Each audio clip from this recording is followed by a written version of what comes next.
Hello good afternoon student, welcome to my YouTube channel. देखो हम जो बात कर रहे थे, हम बात कर रहे थे कॉम्प्लेक्स एनालिसिस पे। कॉम्प्लेक्स एनालिसिस में हमारे 2 चैप्टर खत्म हो चुके हैं। आज चलेगा हमारा तीसरा चैप्टर इंपॉर्टेंट चैप्टर है। यहाँ से भी तुम्हारा एक क्वेश्चन देखने के लिए मिलेगा, लॉन्ग क्वेश्चन में और शॉर्ट भी। तो यहाँ पे जो चैप्टर का नाम है वो है हमारे पास कन्फॉर्मल मैपिंग। जैसे भाई यहाँ पे है कन्फॉर्मल मैपिंग। कन्फॉर्मल मैपिंग क्या है, ये डेफिनेशन पे ही बात करेंगे। सबसे पहले तुम समझो मैपिंग के बारे में। तो तुमने क्या है कि भाई अलजेब्रा पढ़ लिया, लीनियर अलजेब्रा पढ़ लिया, वहाँ पे तुमने एक मैपिंग पढ़ी होगी। मैपिंग कैसे होती थी कि कोई भी तुम्हारे पास मान लो सेट है, ये एक सेट होता था और ये एक सेट होता था। तो कोई भी फंक्शन होता था मैप हो जाता था, यानी कि इसका एलिमेंट इस पे मैप हो जाता था एफ ऑफ ए पे, ऐसे ये भी एफ ऑफ बी पे, ये सी एफ ऑफ सी पे। तो क्या कहलाती थी, इसकी मैपिंग कहलाती थी। डिफरेंट टाइप्स की मैपिंग वहाँ पर कहलाई गई हैं। जो अगर हम बात करें किसमें, लीनियर अलजेब्रा में, तो लीनियर अलजेब्रा में बताई गई हैं आइडेंटिटी मैपिंग, जीरो मैपिंग वगैरह वगैरह, कुछ इस तरीके की। ठीक है, तो वहीं से रिलेट करता है यहाँ पर। वहाँ पे क्या हो रहा था, रियल में भी हो रहा था, कॉम्प्लेक्स में भी हो रहा था, वहाँ सेट की बात हो रही थी। लेकिन यहाँ पे जो बात होगी मैपिंग की ही। मैपिंग क्या है, ट्रांसफॉर्मेशन क्या है। ठीक, तो यहाँ पे कॉम्प्लेक्स में बात होगी। अब कॉम्प्लेक्स में किस तरीके से बात होगी, तो देखो तुम्हारे पास है वो होगा एक जेड प्लेन और एक होगा तुम्हारे पास डब्ल्यू प्लेन। तो जेड से किस में जाएगी, डब्ल्यू प्लेन में जो जाएगी वो कहलाएगी मैपिंग तुम्हारी। ठीक है, उसकी डेफिनेशन किस तरीके से देख लो यहाँ पर। तो यहाँ पर क्या है, मैंने मान लिया u बराबर एक्स वाई एक फंक्शन है, ऐसे v बराबर वी एक्स वाई एक फंक्शन है। ये किस में डिफाइन है, तुम्हारा z प्लेन में डिफाइन है। ठीक, and w plane is called mapping और ट्रांसफॉर्मेशन। w प्लेन का कहलाएगा मैपिंग कहलाएगा, या क्या कहलाएगा, transformation of the point z plane into the point of w plane. जैसा मैं तुम्हें अभी बता रहा था यहाँ पे कि भाई ये है तुम्हारे पास, ये मान लो z है और एक ये है तुम्हारे पास, ये कौन सा तुम्हारे पास, w। तो इसमें कुछ मैप था, वो क्या पहुंच जाएगा, यहाँ पे क्या कह दो, ये d डोमेन कह दो, और यहाँ पे क्या हो जाएगा तुम्हारा d डैश। तो ये इसमें पहुंच जाएगा। ठीक है, किसी भी पॉइंट के थ्रू जा सकता है वो, ऐसी नहीं है कि भाई ये एक पर्टिकुलर पॉइंट होगा। तो लेकिन जिस भी मैपिंग की बात हो रही है उस मैपिंग के लिए वो पर्टिकुलर पॉइंट होगा एक। तो यहाँ पर जिसने यही कहा है, point in the z plane in the point of w plane by the function f। कोई भी फंक्शन होगा उस फंक्शन के थ्रू जाएगी बात। सही। The equation 1 called transformation. जो इक्वेशन 1 है ये क्या कहलाएगी तुम्हारी, ट्रांसफॉर्मेशन कहलाएगी। u भी तुम जानते हो, v भी तुम जानते हो। u भी क्या है तुम्हारे पास, एक f of z is equal to u plus i p। ठीक है, कॉम्प्लेक्स फंक्शन है वहाँ पर। अब देखो if to each point of z plane there corresponds one and only one point of w plane and conversely। यानी कि ये कहना चाह रहा है कि कोई भी तुम्हारे पास z प्लेन है और तुम्हारे पास क्या है, w प्लेन है, तो उसके कोरस्पॉन्डिंग यहाँ से एक पॉइंट तुमने यहाँ भेजा तो कुछ मैप मिला, फिर इसके कन्वर्सली यहाँ से यहाँ अगर तुम्हें मिल जाए तो क्या लाएगा तुम्हारा w plane, and conversely we say that the corresponding t is 1 to 1, यानी कि क्या लाएगा तुम्हारा 1 to 1। ऐसा कह सकते हैं, थोड़ा ऐसा समझ लो। 1 to 1 के बारे में मैंने तो बताया भी था 1 1 के बारे में। तो भाई इसका एक पॉइंट तुमने यहाँ भेज दिया, ये वाला पॉइंट यहाँ भेज दिया, इसका पॉइंट यहाँ भेज दिया, यानी कि एक पॉइंट की इमेज एक ही मिल रही है, ऐसा कह सकते हैं यहाँ पर। ठीक, तो क्या रहेगा तुम्हारे पास। और फिर ऐसे ही कन्वर्सली अगर बात कर जाएगा फिर से ये कि ये यहाँ मिल जाए, ये यहाँ मिल जाए, ये यहाँ मिल जाए, तो क्या कहलाएगा तुम्हारे पास वो 1 to 1। The corresponding set of point in the two planes are called image of each other. यानी कि इन दो प्लेन्स के अकॉर्डिंग जो भी हमारे पास इसे इमेज जो भी कुछ मिलेगा हमें, वो क्या कहलाएगा, इमेज कहलाएगा। ठीक, एग्जाम्पल लूंगा, एग्जाम्पल से बहुत अच्छा क्लियर हो जाएगा ये। ठीक है, अभी तो ये तुम्हारे पास क्या होगी, ट्रांसफॉर्मेशन की एक डेफिनेशन होगी। सही। अब ये ट्रांसफॉर्मेशन है जैकोबियन की फॉर्म में। जैकोबियन की फॉर्म में किस तरीके से लेंगे हम, यहाँ पर देखो w बराबर f ऑफ z है, ये हमें पता है। u बराबर u of x y, v बराबर v ऑफ एक्स वाई, ये भी सब तुम्हें पता है। ठीक, तो हमें क्या करना है, इसको मैप कराना है d डोमेन में, किसमें और किसमें, z प्लेन। इनटू ए क्लोज रीजन डी डैश, किससे, डी से डी डैश में जाना है क्लोज रीजन के लिए, और वो क्या हो जाएगा, जेड से डब्ल्यू में। मैं इसमें रफ कर रहा हूँ, इससे तुम्हें क्लियर हो जाएगा, क्योंकि हम जगह कम है तो इसलिए तुम कम समझ पा रहे होंगे।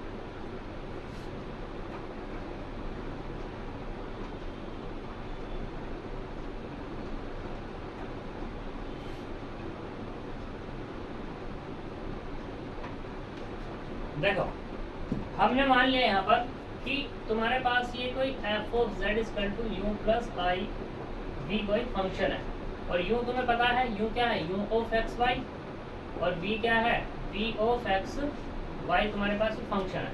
अब ये हमारे पास एक टी डोमेन है, ठीक है, और ये किसमें है, जेड प्लेन में।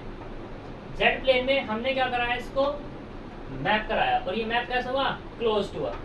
फिर इससे ही किसमें पहुंचा, किसमें पहुंचा, डब्ल्यू प्लेन में पहुंच गया। डब्ल्यू प्लेन में भी क्या मिलेगा तुम्हें, ये क्लोज ही मिलेगा, क्लोज। अब तुम्हें इसकी इमेज कुछ इसके जैसी ही मिल सकती है, इससे चेंज होकर मिल सकती है, मतलब कुछ भी मिल सकती है, जरूरी नहीं है कि जैसी ये है वो वैसी ही यहाँ मिले, इसलिए मैंने कुछ और दिखाया है, ठीक है। तो उस केस में क्या होगा, limit delta Z tends to 0 D W over delta W over delta Z. ये हमने पहले बताया था चैप्टर नंबर 2 में, ये किसके बराबर है, modulus of del u v over del x y, ठीक है। और डेल यू एक्स वाई ये होता ही है del u v over del x y, यानी कि यू वी का पार्शियल डेरिवेटिव किसमें, एक्स वाई के रेस्पेक्ट में, ये लिख लिया, ठीक। इनकी मल्टीप्लाई की, यानी कि इसको डिटरमिनेंट को सोल्व कर लिया। सोल्व करने के बाद क्या हुआ, इसकी वैल्यू रख दी बाय सी आर इक्वेशन से। सी आर इक्वेशन क्या होती है, ये तो होती है del you over del x बराबर del you over del Y, del you over del Y equal to minus के del we over del X. इनकी वैल्यू रख ली, तो यहाँ पे किसकी वैल्यू रखी हुई है, del we over del Y की। Del we over del Y ये क्या है, del we over del X, वो रख लिया हमने यहाँ पर। फिर ऐसी del we over del X की value, del we over del x minus के del we over del Y, वो रख लिया मैंने। तो इसकी स्क्वायरिंग होगी, और ये किसके बराबर होगा, इसके, ठीक।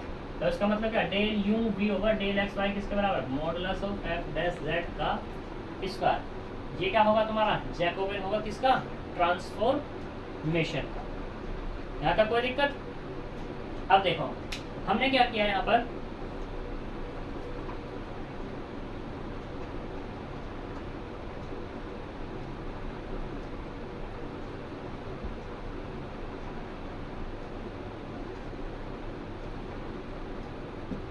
देखो u बराबर क्या था हमारे पास, u of x y, and v बराबर क्या था, v ऑफ एक्स वाई। तो यहाँ से अगर तुम x की वैल्यू निकाल पाए, x की वैल्यू किस में, x ऑफ u v की फॉर्म में, एंड y की value y of u v की फॉर्म में, तो यहाँ पे x और y क्या कहलाएंगे, inverse image of x Y is inverse image of इसकी यू वी की इनवर्स इमेज कहलाएगी, ठीक है, कोई दिक्कत। अब मैं तुम्हें एग्जांपल दिखाता हूँ, जो मैंने ट्रांसफॉर्मेशन के बारे में बात की है वो एग्जांपल से तुम्हें क्लियर हो जाएगी। देखो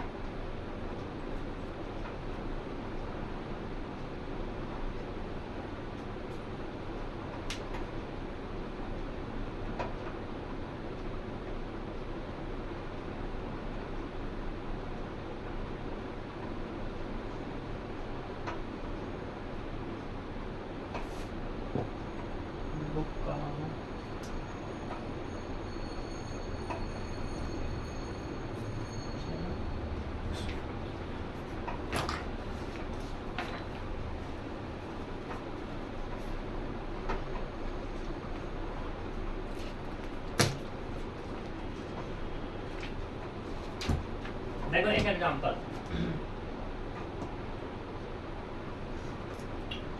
इसने कहा कंसीडर द ट्रांसफॉर्मेशन, एक ट्रांसफॉर्मेशन कंसीडर की, W इक्वल टू कितनी, Z plus 1 minus I, 1 minus I एक ट्रांसफॉर्मेशन कंसीडर की गई है, ठीक। And determine region D dash, इसमें D dash, and determine the region D dash of the W plane. हमें डिटरमाइन करके दिखाना है रीजन डी डैश निकालना है, किसमें, डब्ल्यू प्लेन में निकालना है, ठीक। Corresponding to the rectangular region D dash, ये किसके कोरस्पॉन्डिंग निकालना है, कोरस्पॉन्डिंग है हमारे पास एक डी, ठीक है। और जो डी दिया हुआ है वो किसमें है, इन जेड प्लेन में, जेड प्लेन में। और ये बाउंड है किससे, बाउंडेड बाय, वो कहा इसने x बराबर 0, y बराबर 0, x बराबर 1 एंड y बराबर 2। ये जो जेड प्लेन है बाउंड है इससे, हमें निकालना है डी डैश रीजन, इसमें w प्लेन में, with the help of transformation is this. इस ट्रांसफॉर्मेशन की हेल्प से मुझे क्या निकालना है, डी डैश रीजन निकालना है। वो क्या होगा, तो जब डी डैश हम निकालेंगे तो सबसे पहले डी के बारे में पता होनी चाहिए कि डी जो रीजन है वो कैसा है, ठीक है। तो करते हैं, देखो बात सॉल्यूशन पे। क्वेश्चन तो मैंने नहीं लिखा, लेकिन तुम्हें मिल जाएगा तुम्हारी बुक में, जो कृष्णा की बुक है उसमें ये तुम्हें मिल जाएगा। और दूसरा जो एनुअल होता था पहले, उस एनुअल में ये पहला ही एग्जाम्पल दिया हुआ है, तो मैंने वहां से उठाया है। तो गिवन है, देखो यहाँ पर गिवन z बराबर, ये सॉल्यूशन z नहीं है, ये है तुम्हारे पास w equal to z plus 1 minus I, ये है। इसको हम ऐसा लिख सकते हैं u plus I v equal to x plus I Y और प्लस 1 माइनस आई। इसको x रियल एक तरफ और इमेजिनरी एक तरफ कर लो, y माइनस 1। कंपेयर करो दोनों तरफ, कंपेयरिंग ऑन बोथ साइड्स। जब कंपेयर करेंगे तो यहाँ पे u बराबर कितना आएगा, x प्लस 1 एंड v बराबर कितना, y माइनस 1। ये हमें मिल जाएगा, u बराबर दिस एंड v बराबर दिस। तो ये हमारे पास क्या मिला, u की वैल्यू आ गई और v की, जैसा मैंने तुम्हें बताया था कि u फंक्शन किसका था, x और y का। देखो अब यहाँ पे ये हमें पता लग गया ना कि u फंक्शन है किसका, x और y का, एंड v फंक्शन है किसका, x y का। वो है क्या यहाँ पर, u equal to x plus 1 and v equal to 5 minus 1। अब इसने गिवन जो गिवन कंडीशन वो क्या दी हुई है, x बराबर 0, y बराबर 0, ठीक है, एंड x बराबर 1, y बराबर कितना है 2, ये दिया हुआ है, ठीक। ये दी हुई है क्वेश्चन में, हाँ ये क्वेश्चन में गिवन है, ये क्वेश्चन में गिवन दिखाया तो था मैंने यहाँ पर अभी थोड़ी देर पहले। यहाँ तक कोई दिक्कत। अब मुझे इनका यूज करके u और v निकालना है, ठीक है, इसका यूज करके u और v। तो मैं क्या करता हूँ, नाम दे दूँ कुछ, u equal to x plus 1 1 कह दो, v equal to y minus 1 2 कह दो। और दूसरा क्या दिया हुआ है यहाँ पे, जब x बराबर 0 है तो यहाँ पे y बराबर कितना है 0, इसे डाल दो 3। जब x बराबर 1 है तो y बराबर कितना है 2, इसे डाल दो 4। ये गिवन था। तो हम क्या करते हैं, बात अब हम बात कर लें 1 और 3 से यूज करें, बाय किससे, बाय 1 एंड 3, 1 और 3, यानी कि x की वैल्यू कितनी 0, तो यहाँ से u बराबर कितना मिल जाएगा 1 मिल जाएगा। ऐसे ही बाय किससे, बाय 1 एंड 4 से, 1 से और 4 से x बराबर 1, तो u बराबर कितना मिल गया 2 मिल गया, ठीक। u बराबर कितना हो गया 2। अब किससे, बाय 2 एंड 1 से, 1 और 2, सॉरी 1 और 2 नहीं 3, ये है 3, 1 से और 3 से, वन से 3 तो हो गया, 1 3 हो गया ना। अब हम बात करते हैं किससे, हाँ 2 से बात करनी पड़ेगी। 2 और 3, ये 2 ये 3, तो y की वैल्यू कितनी है 0, तो b कितना निकल जाएगा यहाँ से, b निकलेगा -1। अब किससे बात करूँ, बाय 4 किससे 4 एंड 2 से, 4 और 2 से y की वैल्यू कितनी है 2, तो यहाँ से कितना मिल जाएगा v बराबर +1। सही, इनका ग्राफ ड्रॉ कर लो। जब ग्राफ ड्रॉ करेंगे, ये लो z प्लेन, ये क्या होगा तुम्हारे पास z प्लेन, ठीक। तो देखो x बराबर 0 y बराबर 0, यानी कि x बराबर 1 तो y बराबर 2, x बराबर 1 मान लो ये है, तो y बराबर 2 कितना हो गया ये वाला, इसको ऊपर मिला दो, इसको यहाँ मिला दो, तो पॉइंट ये मिल गया ना हमें, ठीक है। तो हमारे पास जो रीजन मिला वो क्या मिलेगा, ये वाला, ये पॉइंट क्या होगा 0 0, ये क्या हो गया 1 0, ये कितना हो जाएगा 1 2, और ये वाला 0, ये x, ये वाला 1। यहाँ तक कोई दिक्कत, क्योंकि भाई हमने ग्राफिकल ड्रॉ किया। अब क्या कर लो, डब्ल्यू प्लेन वाला ले लो। डब्ल्यू प्लेन वाला कैसे, ये क्या दो u और ये क्या दो v, u बराबर 1, u बराबर 1, u बराबर 2, u बराबर 2, v बराबर -1, तो v बराबर -1, v बराबर +1, v बराबर +1, ठीक। तो इसको क्या कर दो, इसको आगे बढ़ा दो, ऐसे ही इसको आगे बढ़ा दो, बढ़ा दिए, इसको ऐसे यहाँ आगे बढ़ा दो, तो रीजन क्या मिला, ये रीजन तो मिला, ये वाला पॉइंट क्या हुआ, ये हुआ ये वाला, तो ये है 1 और -1, ये वाला कितना है 2 और -1, ये वाला कितना है 1 1, और ये वाला कितना 2 1। इसका रीजन ये और इसका रीजन ये वाला, ठीक है। तो दोनों में क्लोज्ड है या नहीं है, हो गया ना। तो इसलिए इसका क्या निकल सकता है, यहाँ पर जैकोबियन भी फाइंड हो सकता है। तो यहाँ पे कितना है ये वाला डब्ल्यू प्लेन, ये किस में कन्वर्ट हो गया तुम्हारा, इसमें, और रीजन चेंज हुआ नहीं हुआ, हो गया ना। क्योंकि देखो ये तो फर्स्ट क्वाड्रेंट में था, लेकिन अब उसमें डब्ल्यू प्लेन में जाकर कहाँ हो गया, ये फर्स्ट और फोर्थ में हो गया, ठीक है। लेकिन यहाँ पे क्या था, ओनली फर्स्ट क्वाड्रेंट में था, सही।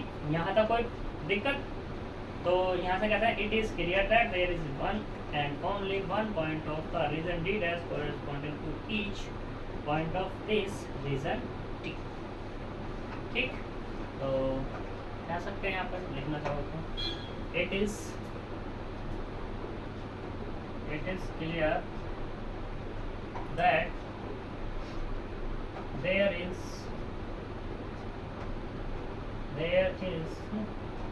one and only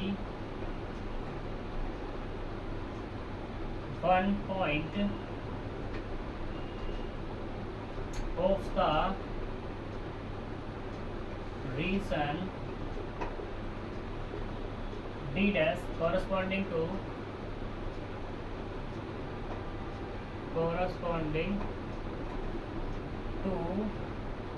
each point of this region D and conversion.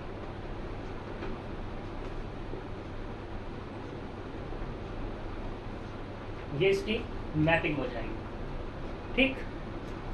अब हम बात करते हैं किस पे, एग्जाम्पल 2, इसका नेक्स्ट तुम कर लेना। हम करते हैं बात 2 पे करना है और 3 पे बना कर लेना। अब बात करते हैं जो चैप्टर का नाम है कन्फॉर्मल मैपिंग। ये कन्फॉर्मल मैपिंग है क्या, इसके बारे में समझते हैं। तो इसके बारे में पहले लिखते हैं थोड़ा सा हम, देखो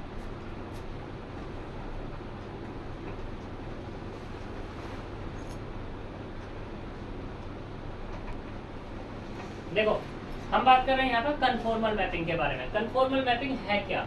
देखो कन्फॉर्मल मैपिंग जो है एक ट्रांसफॉर्मेशन है हमारे पास। तो पहले डेफिनेशन पढ़ो क्या कहती है। Let the transformation u v the point x not y not of the z plane be mapped into the point p dash u naught v naught of the w plane and let the curve c1 and c2 intersect at x naught y naught map respectively into the curve x naught y naught be mapped respectively into the curve gamma 1 and gamma 2। मतलब इसका ऐसा समझो at u naught v naught then if the transformation is such that angle at x naught y naught between c1 and c2 is equal the angle of angle at u naught v naught between the gamma 1 gamma 2 both in magnitude and sense the transformation or mapping is said to be conformal। मतलब ऐसा समझो कि तुम्हारे पास ये है, ये कौन सा प्लेन है? W प्लेन, ठीक है। इसमें एक कर्व लिया मैंने, ये एक कर्व लिया मैंने, ये आ दिया भाई ऊपर को। इसको मैंने कह दिया C1 और इसको मैंने क्या कह दिया C2, ठीक है। तुम इसको थोड़ा सा ऐसे कर दो, ठीक है। ये वाला पॉइंट क्या हो जाएगा तुम्हारा x नोट y नोट, और यहाँ पर एक एंगल मिला इस तरीके से अल्फा। ये C1 C2 कर्व हो गया, किसमें? Z प्लेन में। यहाँ तक कोई दिक्कत? ठीक, इसको नाम दे दो P, यानी कि P of x note y note. Angle कितना? अल्फा। डायरेक्शन क्या है इसकी? ऊपर की तरफ। इसी का कोरेस्पॉन्डिंग अब मैं गया किसमें? W प्लेन में। किसमें? W प्लेन में। तो हमें क्या मिला? एक एंगल मान लो, एक कर्व ऐसे मिल गया। इसको मैंने नाम दे दिया गामा 1 और इसको मैंने नाम दे दिया कितना? गामा 2। सही। एंगल जो है इसका वो है अल्फा, और किस डायरेक्शन में? इसी डायरेक्शन में है, ठीक।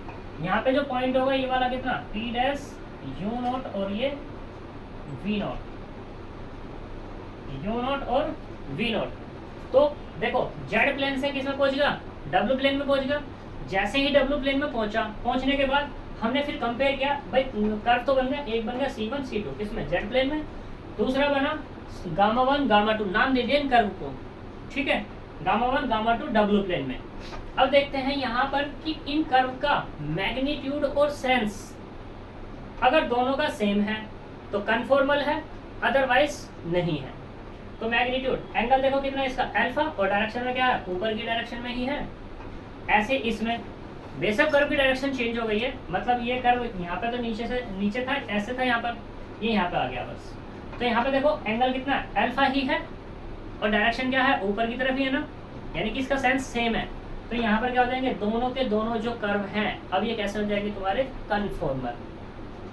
कैसे हो जाएंगे? कन्फॉर्मल। उसी का दूसरा, अगर मैं यहाँ पे बात कर दूं किसके बारे में, कि ये तो बात होगी इसकी। मान लो अब ये तुम्हारे पास ऐसा हो जाए,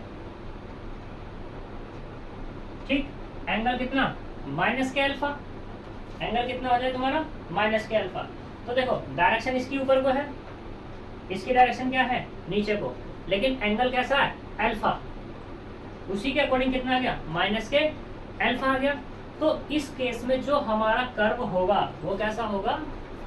आइसोगोनल। इसने कहा है if the transformation preserve the magnitude of the angles but not necessary sense, it is isogonal. यानी कि सेंस उसका चेंज हो जाए, सेंस वो ना रहे, ठीक है। मैग्नीट्यूड तो बेशक वो रह जाए, जो इस वाले एंगल का, जो इस वाले कर्व का मैग्नीट्यूड वही इसका हो सकता है, कोई दिक्कत वाली बात नहीं है, लेकिन सेंस वो ना रहे। तो उस केस में मैं क्या कह दूंगा?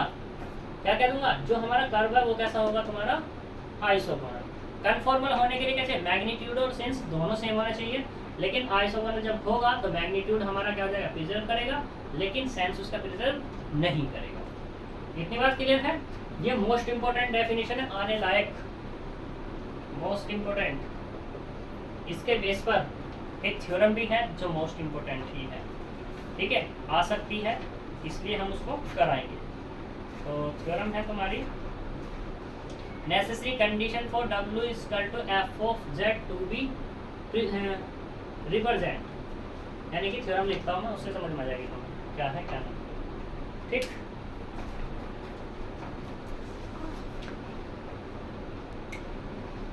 देखो यहाँ पे थ्योरम है, इंपॉर्टेंट थ्योरम है। ये क्या कहती है,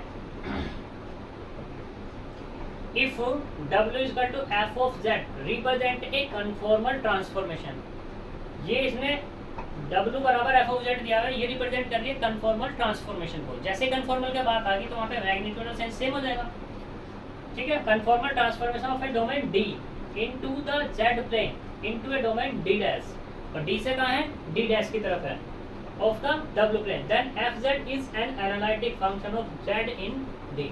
तो हमें शो करके दिखाना है क्या, कि जो f ऑफ z है वो कैसा हमारा एनालिटिक है। अब इससे तुम चीजें समझे कि भाई इसने W बराबर क्या दिया, f ऑफ z दे दिया, इसने कन्फॉर्मल के बारे में बोल दिया कि ये कन्फॉर्मल है, कैसा तुम्हारे पास कन्फॉर्मल। तो प्रूफ जो करना है वो एनालिटिक प्रूफ करना है। तो एनालिटिक प्रूफ करने के लिए CR इक्वेशन दिखा दो, ठीक है, डिफरेंशिएबल तो वो हो ही जाएगा और मैग्नीट्यूड भी सेम है तो सेंस भी सेम हो जाएगा उसका।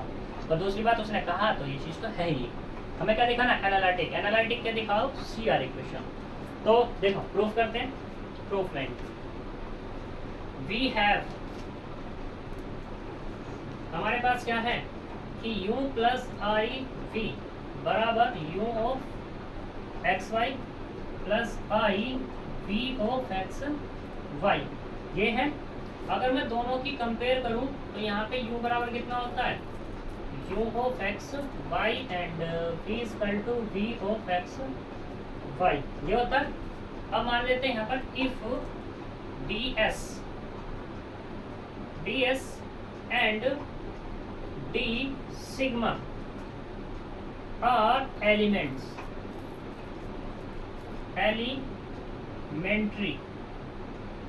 आर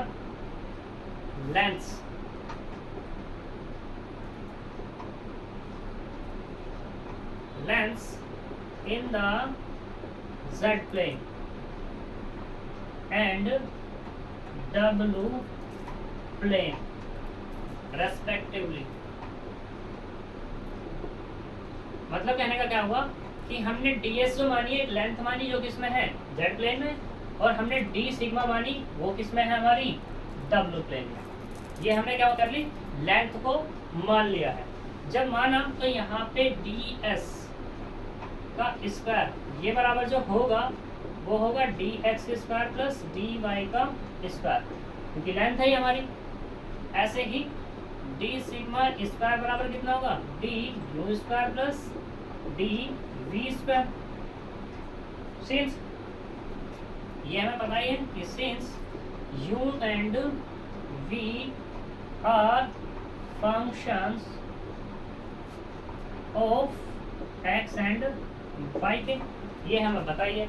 और एक चीज और, du बराबर किसका होता है, del u over del x dx plus del u over del y और ये dy, ये हमें पता। ऐसे ही dv इक्वल टू कितना, del v over del x dx plus del v over del y और ये dy, ये चीज होती है। अब यहाँ पे क्या करो, du dv की वैल्यू को उठा करके रखो, तो जब उठा करके रखेंगे तो कितना आएगा,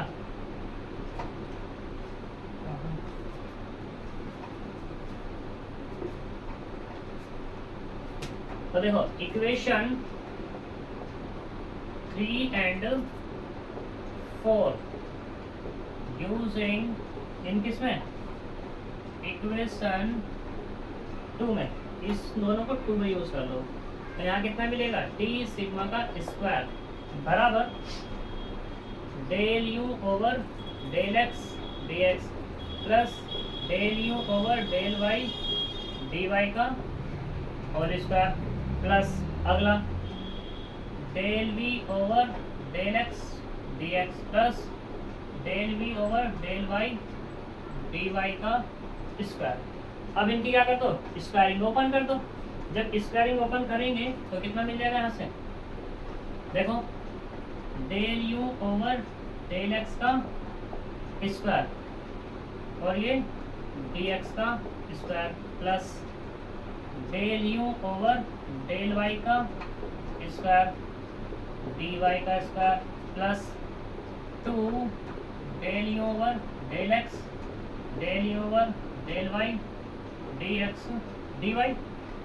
ऐसे दूसरे वाले को ओपन करो, del we over del x का स्क्वायर डी एक्स का square plus del we over del Y का स्क्वायर डी वाई का square plus 2 del we over del x del we over del y d x और ये D Y. यहाँ तक कोई दिक्कत? तो देखो अब हम क्या करते हैं, यहाँ पर इसको ऐसे लिख दें डी सिग्मा का स्क्वायर बराबर, देखो डी एक्स यहाँ है और डी एक्स ही यहाँ कॉमन कर लूँ तो यहाँ से क्या मिलेगा, only del you over del x का square plus del we over del x का स्क्वायर और पूरे से बाहर क्या है डी एक्स स्क्वायर प्लस ऐसे ही del we over del x का square del we over del Y, sorry इसमें कॉमन करना ना, तो del you over del Y का स्क्वायर और del we over del Y का स्क्वायर पूरे से कॉमन है डी वाई का स्क्वायर प्लस इसमें से 2 common D x D Y दोनों में से कॉमन, तो del you over del x del you over del Y plus del we over del x del we over del y और ये कितना डी एक्स डी वाई। इसको हम क्या लिख लेते हैं यहाँ पर डी सिग्मा का स्क्वायर इसकल टू इसको लिख लेते हैं कितना e d x square plus 2f d x D y plus g d Y का स्क्वायर। ये हमने देखो इसकी जगह तो हमने क्या लिया ई लिया, इसकी जगह लिया हमने कितना जी और इस पूरे की जगह एफ ले लिया। बताता हूँ यहाँ पर, तो देखो इसे मैं अब कर रहा हूँ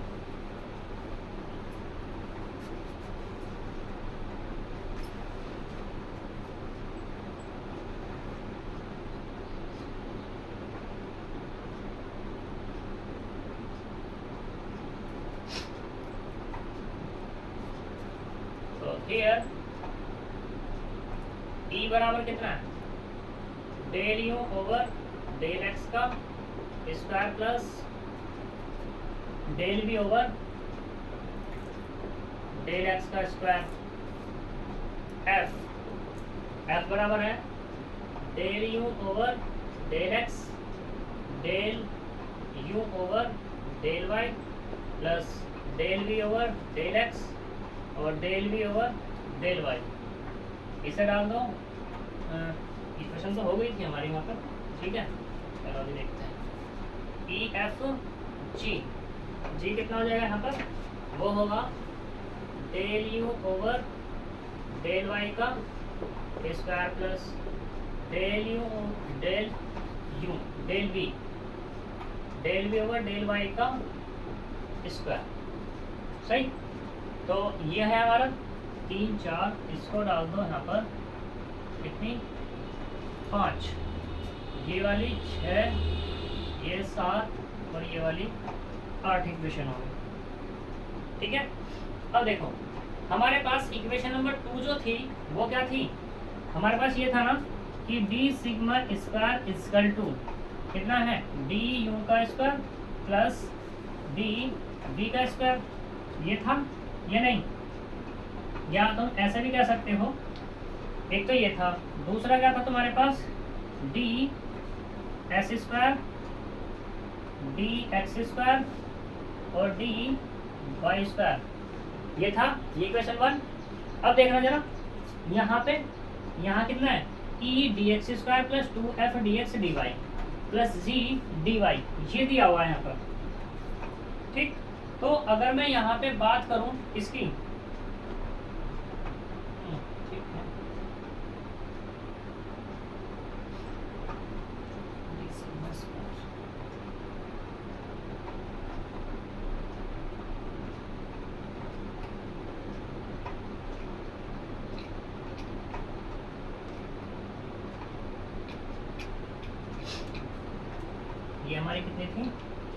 इक्वेशन नंबर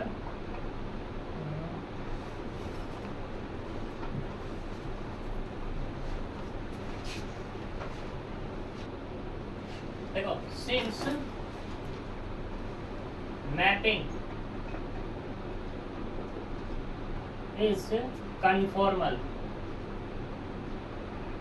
conformal then क्या होगा यहाँ पर कि d sigma ratio D S is independent. जब इंडिपेंडेंट होगा देन बाय इक्वेशन 1 यानी कि ये वाली एंड 5 से, ये जो हमारे पास 5 है, तो उस केस में जो वैल्यू निकल के आएगी वो होगी e अपॉन 1। देखो यहाँ पे इसका कोफिशिएंट कितना है 1, dx स्क्वायर कोफिशिएंट 1, और यहाँ पे कितना है e इक्वल टू ये बराबर होगा dy कितना है दिस, यानी कितना होगा ये होगा g अपॉन 1 प्लस इसको मैं ऐसे लिख लूँ 0 इंटू dx और ये dy। तो यहाँ से कितना आएगा ये होगा f अपॉन 0। तो यहाँ ऐसा कह सकते हो 2f अपॉन 0, लेकिन लिखा तो फिर भी वही है f अपॉन 0। तुम इसको लिख सकते हो कि e upon 1 equal to f अपॉन 0 बराबर g अपॉन 1। तो इसको तुम एक किसी के बराबर मान सकते हो, मैंने कह दिया h स्क्वायर। ठीक है, ये क्या होगा तुम्हारा h स्क्वायर। तो देखो यहाँ से, अब यहाँ से क्या मिल जाएगा, ये इसके बराबर, ये इसके बराबर और ये इसके बराबर, मतलब क्या हो जाएगा e upon 1 equal to h square. तो यहाँ से क्या मिल गया e बराबर h स्क्वायर मिल जाएगा। ऐसे यहाँ से इस वाले से और इससे f बराबर कितना 0, इससे और इससे कितना होगा g upon 1 equal to h square, यानी कि g बराबर कितना हो जाएगा h स्क्वायर हो जाएगा। यहाँ तक कोई प्रॉब्लम। अब एफ जी और ये ई एफ जी किसके बराबर है यहाँ पे दिस एंड दिस, तो इसे डाल दूँ मैं कितना, इसे डाल देता हूँ 9, इसे डाल देता हूँ मैं 10 और इसे डाल देता हूँ मैं 11, क्योंकि आसान हो जाएगा इक्वेशन बना करके, तो इसलिए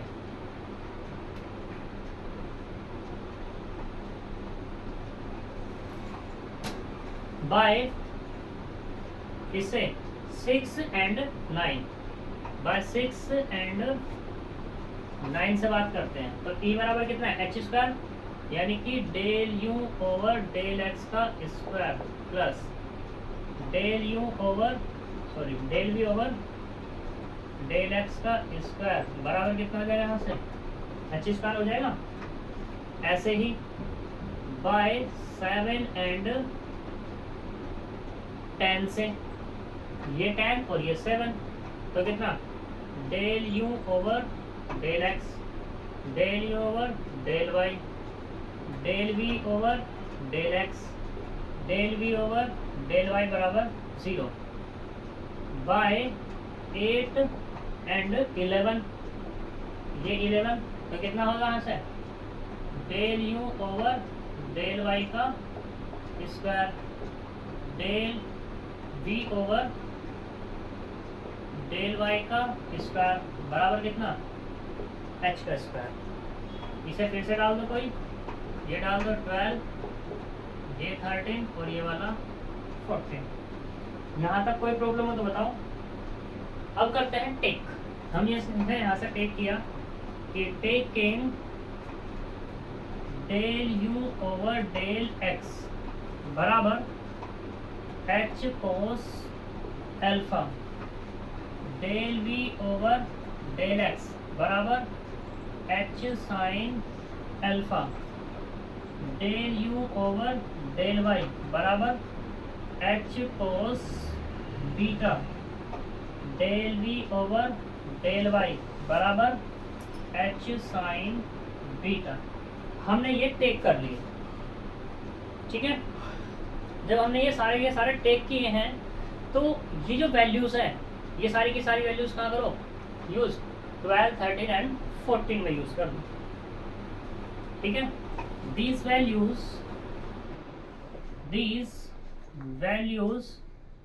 using in 12, ये सारी वैल्यू मैं 12 में यूज करता हूँ, ठीक।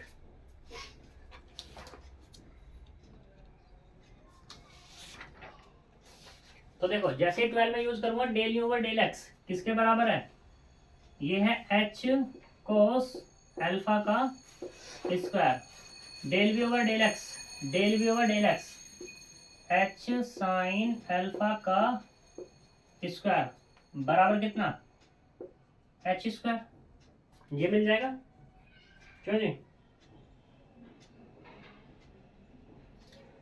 इसकी जगह वैसे कोई दिक्कत वाली बात है नहीं, चलो यहाँ से कितना होगा, एच स्क्वायर बराबर एच स्क्वायर, क्योंकि एच स्क्वायर बाहर होगा यहाँ से, एच स्क्वायर बाहर होगा यहाँ से, तो क्या मिलेगा, cos square alpha plus sine square alpha यानी कि 1, तो इसके बराबर हो गया। यानी कि जो चीज है हमने मानी वो सही है। अब हम क्या करते हैं, again using these values in 13, इस 13 में यूज करो ये सारी की सारी वैल्यूज, ठीक है। जैसे ही सारी की सारी वैल्यू यूज करोगे तो यहां से मुझे जो हमने ये अल्फा माना ना, इस अल्फा की वैल्यू फाइंड हो जाएगी, ठीक। तो देखो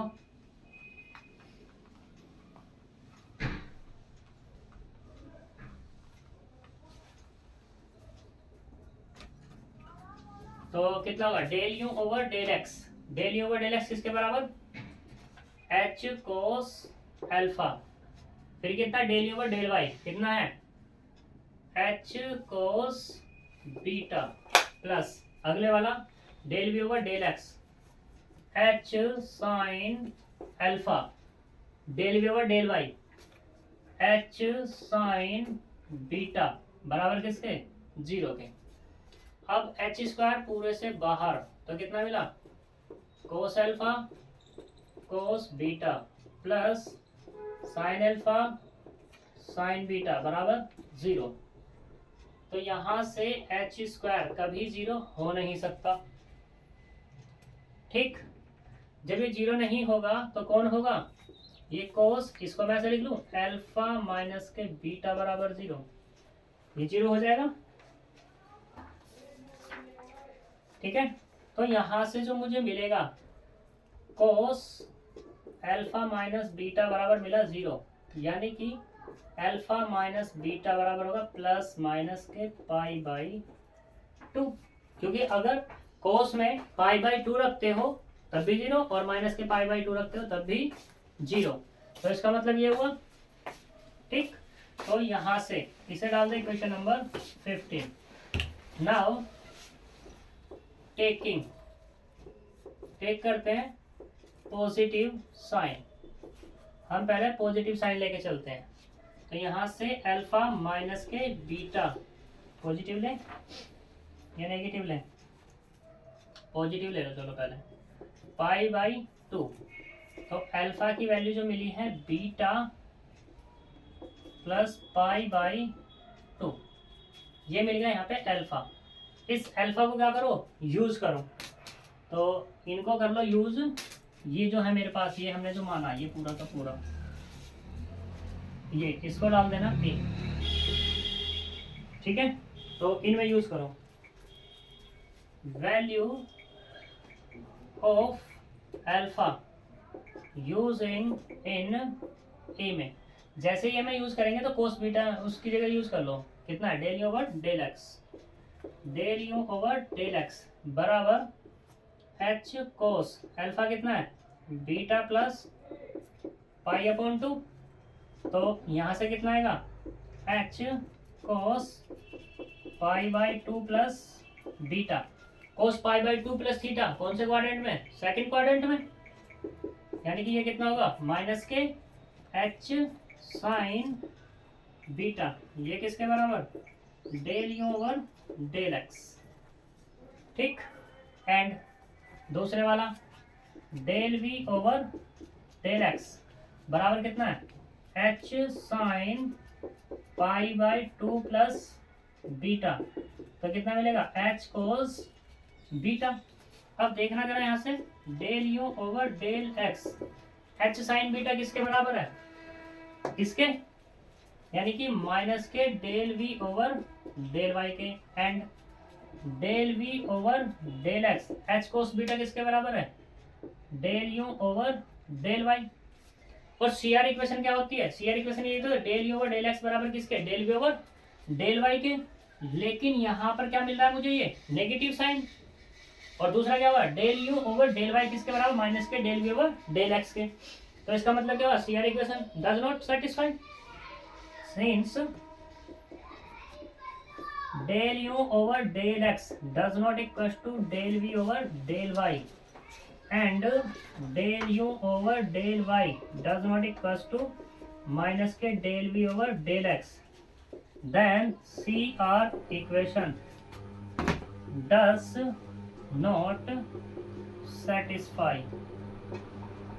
जब ये सेटिस्फाई नहीं है तो इसका मतलब क्या हुआ, function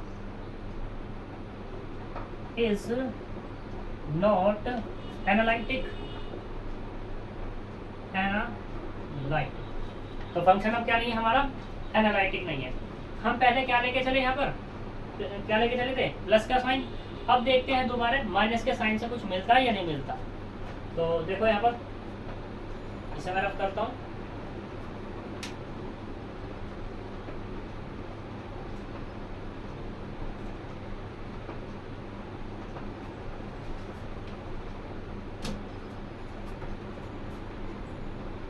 now taking negative sign, यानी कि जो हमारे पास था वो क्या था, ये था अल्फा माइनस बीटा बराबर माइनस के पाई बाई 2 ले लें।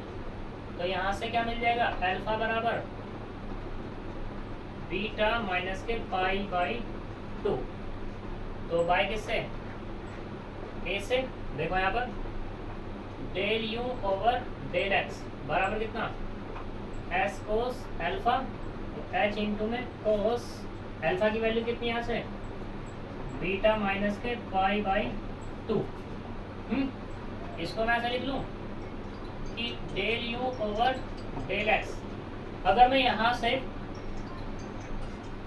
माइनस कॉमन कर लूँ, कोस है एब्जॉर्ब कर लेगा, तो कितना मिल जाएगा यहाँ से, H cos pi by 2 minus के बीटा मिल जाएगा, मिल जाएगा ना। और कोस पाई बाई 2 माइनस थीटा कौन से क्वाड्रेंट में, फर्स्ट में।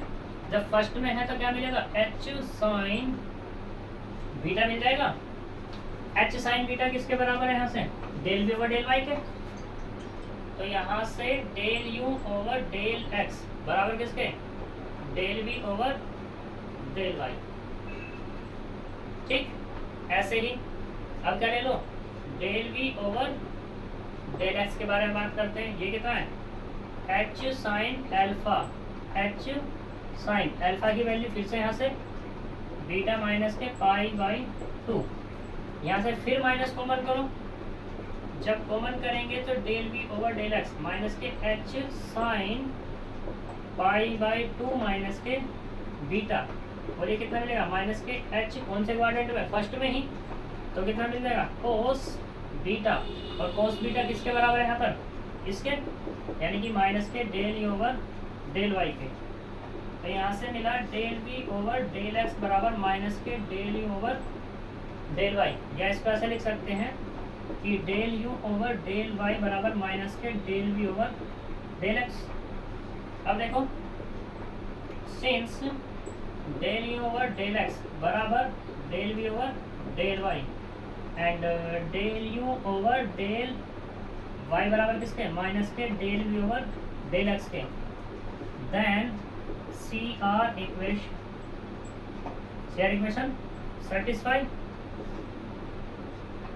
ठीक, सेटिस्फाई हो गया। तो इसका मतलब क्या हो जाएगा यहाँ से, एनालिटिक, तो जो फंक्शन है गिवन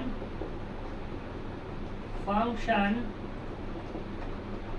इज एनालिटिक, फंक्शन कैसा हो जाएगा हमारा यहाँ पर, एनालिटिक। और यही क्या करना था मुझे, प्रूफ करना है कि जो हमारे पास फंक्शन, या ऐसे कैसे हो, that is W equal to f of z is कैसा, एनालिटिक। और जब एनालिटिक तो मतलब क्या, W इज कन्फॉर्मल ट्रांसफॉर्मेशन। और यही क्वेश्चन में कह रहा था, ठीक है। तो ये थ्योरम है तुम्हारी, मोस्ट इम्पोर्टेंट है, ठीक। अगली जो थ्योरम है इसी का पार्ट है, लेकिन वो इतनी इम्पोर्टेंट नहीं है, तो इसलिए हम उसको नहीं कराएंगे, बस स्टेटमेंट याद रख लेना उसको, ठीक। तो आज हम यहीं तक ही काम करेंगे, जो कल हम इससे आगे बात कर लेंगे। इससे आगे में क्या होगा, कल क्या चलेगा हमारा, क्रिटिकल पॉइंट वगैरह, ऑर्डिनरी पॉइंट वगैरह, और उसके कुछ एग्जांपल्स हैं तो उन पे बात करेंगे कल, ठीक है। तो मिलते हैं कल, थैंक यू।